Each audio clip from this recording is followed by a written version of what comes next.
vais vous montrer dans cette vidéo comment créer un effet Horton, comment le créer de manière dynamique, de manière non destructive, et comment on va pouvoir l'appliquer aussi de façon localisée. Première chose, je vais cliquer ici sur le cadenas pour transformer mon arrière-plan en calque. Ensuite, je vais dupliquer le calque en faisant CTRL-J et je fais un clic droit sur ce calque pour le convertir en objet dynamique. Une fois en objet dynamique, les filtres et les réglages que je vais appliquer vont apparaître en tant que filtres dynamiques. Cela veut dire que je vais pouvoir les modifier à tout moment. Le premier filtre que je vais appliquer, ça va être un flou gaussien.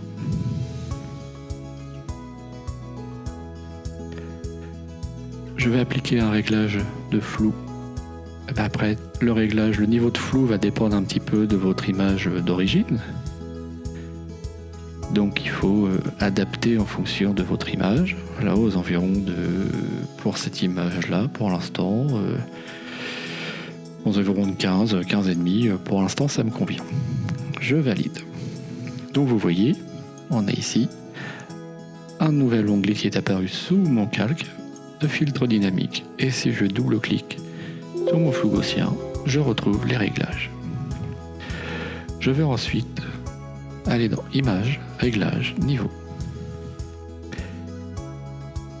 Et je vais accentuer les tons clairs et accentuer les taux foncés. Donc voilà, là j'ai une image plutôt moche, mais c'est ce qu'on cherche. Je fais OK et vous voyez que mon niveau est apparu aussi dans la liste des filtres dynamiques. L'étape suivante, je vais régler le mélange entre le calque 0 copie et le calque 0. Je vais commencer par passer l'opacité à 0 et je vais augmenter de manière progressive les valeurs d'opacité de ce calque-là. En augmentant progressivement. C'est plus facile de doser en augmentant que de partir à 100% et de réduire. Donc c'est vraiment une question de dosage et de goût et du résultat attendu. On peut masquer pour voir le avant-après. Là pour l'instant je trouve ça plutôt pas mal. Peut-être un tout petit peu plus. Voilà. Une fois que le niveau d'opacité me convient entre les deux calques, je vais créer un masque de fusion sur le calque 0 copie. J'ai ma vignette de masque de fusion qui apparaît ici. Je vais commencer par la remplir de noir.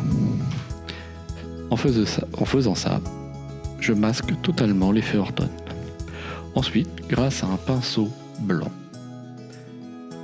avec une taille conséquente, je vais venir peindre dans les zones où je veux voir l'effet Horton. Donc ça sera ici le ciel, la mer et un tout petit peu la plage.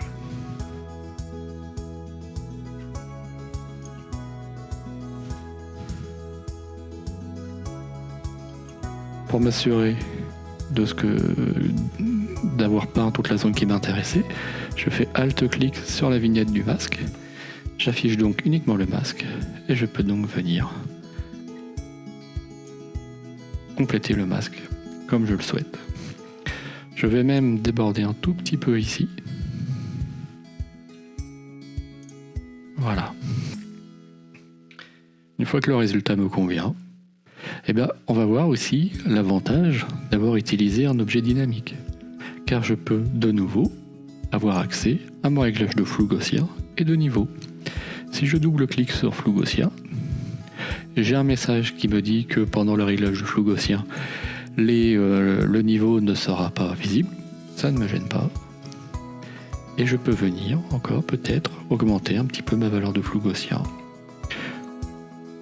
Là, j'utilise les flèches directionnelles du clavier pour augmenter un tout petit peu. Et je peux aussi venir modifier mes niveaux, si je le souhaite. par exemple, je peux encore accentuer les hautes lumières et pourquoi pas un petit peu les ombres. Donc voilà, c'était assez simple. Je vous rappelle que l'objectif de ce petit tuto, c'était de vous montrer l'application d'un effet Ortone avec l'utilisation des filtres dynamiques qui nous donnent la possibilité de revenir sur les réglages de base. J'espère que ça vous sera utile et je vous dis à très vite.